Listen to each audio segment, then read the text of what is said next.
In this tutorial I'm going to cover UVW mapping. From the previous tutorial we've got our little set of blocks, our city. We also made a material which we want to apply to each of these buildings.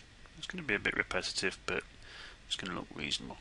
So I'm going to press M to bring the material editor. It would help if I had 3D Max selected, wouldn't it? Press M, and I'm going to choose an empty slot. So I've got a slot here, and I'm using mental ray. So what I'm going to do is I'm going to change from using standard material, which doesn't get the best out of mental ray, and I'm going to choose arcing design.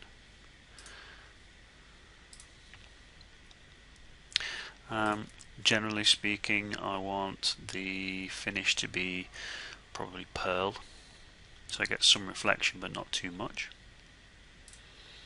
And I'm going to add my material in there.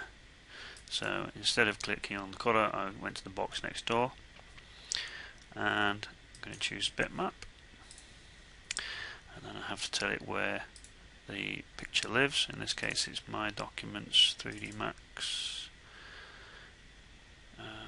scene assets and images, and high rise my tile. There we go. Now because the shape of the building we're going to apply the material to is a box shape, this isn't that appropriate, so we're going to change that to be the most appropriate basic shape. So we can generally, if I double click on that and let the computer update,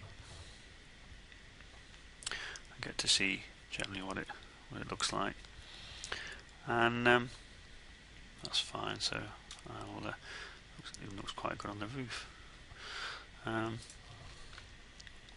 then what I'm going to do is I'm going to pick a box to apply it to. Let's choose this one here, and I've got my box selected, I've got the material selected, and now I can apply the material to the object. Assign material to selection, and hey presto, it's there.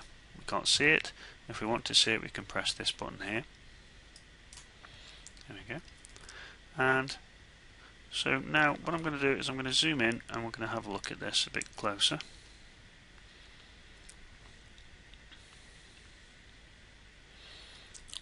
And we'll get to see exactly what we've got.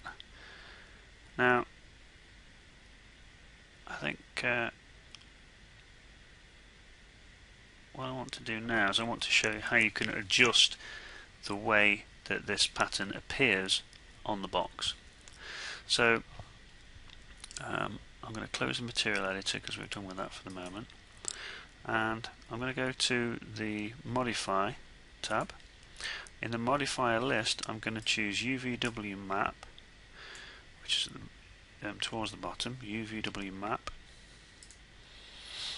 Initially what you get is a bit of a mess on the sides, and the top's left okay, and the reason for that is because the mapping parameter setting currently is planar, which means that this shape is set to appear as if it's a plane, just a very thick plane. A plane is basically just a flat face, so all you get is the top face, which is perfect. We don't want that. Actually it more resembles a box, which makes obvious sense. So we press that, and it automatically changes the shape of the way the material is mapped to the object. So planar, you can see we have this yellow line. Imagine this is like it goes all the way through it like a sheet, and it makes the top appear okay. If I go to box, you can see that the yellow line goes all the way around the edges, so it knows whereabouts the edges are on all sides, and makes the pictures appear aligned. Now what we can do is we can set the number of tiles, or the number of pictures. Imagine this is like being like a kitchen tile. that we want. So for example, UVW means X, Y, Z. So if we set this to 2, we should get 2 tiles going across horizontally. So now there's one there and one there, one there, one there, one there, one there. I can do that in this direction as well. And you can see that I'm gradually increasing the number of windows in here. So if I do this last one, it should affect the top. Oh, it didn't affect anything. Oh, okay. So we've increased the number of windows, and because it's a tile, we shouldn't be able to see where the seam is, and that's the beauty of making a tile. So this is our original picture, and then we can see that actually there is a repetition now forming in the picture. So we've got a strip of white, 2 of these things here, 2 of them here, and you can see the tiles. And unfortunately, that's something that comes with making patterns, making tiles. You have to be careful to make sure that your image looks pretty random, so that the human eye can't spot, or is it makes it very difficult to spot the patterns of repetition which form quite naturally through this process. So okay, what else can we do with this? Well, having done that, we can go to the actual modifier stack, which is this bit here. We've got the basic box, and we've got what's being applied above it. So we've got UVW mapping. If we press plus, you'll see the option called Gizmo. If we press that, what happens is we get the move tool appear, which indicates to us that while this is blue, we can actually move this around, which is quite handy if you want to have in this case a different floor at the top, for example. And notice it applies along all sides. So there we go. So all we're really doing, as you can see, is we're moving this actual the frame that holds the picture up and down, and it moves that, and you can see that it continues it afterwards, which is helpful. But that's all we're really doing. So that's how to understand what this is actually doing. And we can go the other way, obviously. It doesn't really make any difference to the where this box is, particularly if what you've got on the actual surface is fine. If you make a mistake and you want it to go back, you can press fit, and it will realign it to the object. It's worth pointing out that you don't just have to use the move tool. You can rotate, and you can scale as well, and the scale has much the same effect as using the tile. So for example, if I set this back to being a single tile, so we've got just our whole picture on one face of the cube. So come out a little bit. Now what I can do is I can actually go to scale, and I can actually add as many as I want. Obviously now I could do this with I could do this equally with this or with these numbers. It's this is more arbitrary, really. It gives you a sense of scale as well. I mean, that would be a really huge building. So the key with this really is to, once you think, to think to yourself, yeah, okay, that's what I want. You need to zoom in and actually have a look at the edges, because if your shot was actually going to take a close-up, you'd spot a lot of this, and these little bits that poke out, they may be okay, they may not be okay, depending on what you want.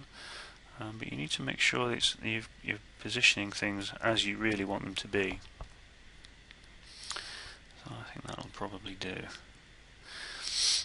Just to show you the others as well, if I go to rotate, get some strange effects going on there. Let me go backwards, and obviously I've shown you move as well.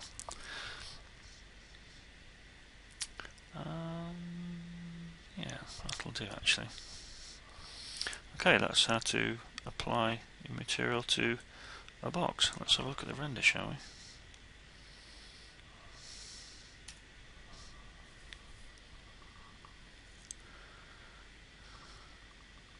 So we're getting a reasonable reflection off this grey box at the back. You can see that. That's because we made the surface generally a pearl.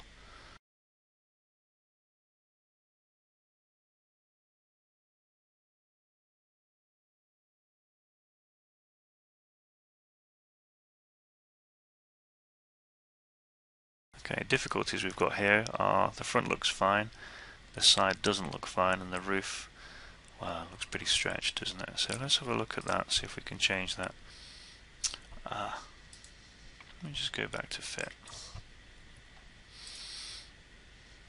Okay, now if I go to Gizmo and I go to scale, and instead of choosing one face, which would just, it does do all of them. I don't know why I'm getting so confused with this. There we go, that's about what we want, isn't it? So choose what we want. There we go. The key with this is to make sure when you choose Gizmo, always remember to go back to UVW mapping by clicking on it. If this remains blue, you won't be able to deselect the box, and it'll feel like 3D Max has crashed and it actually hasn't.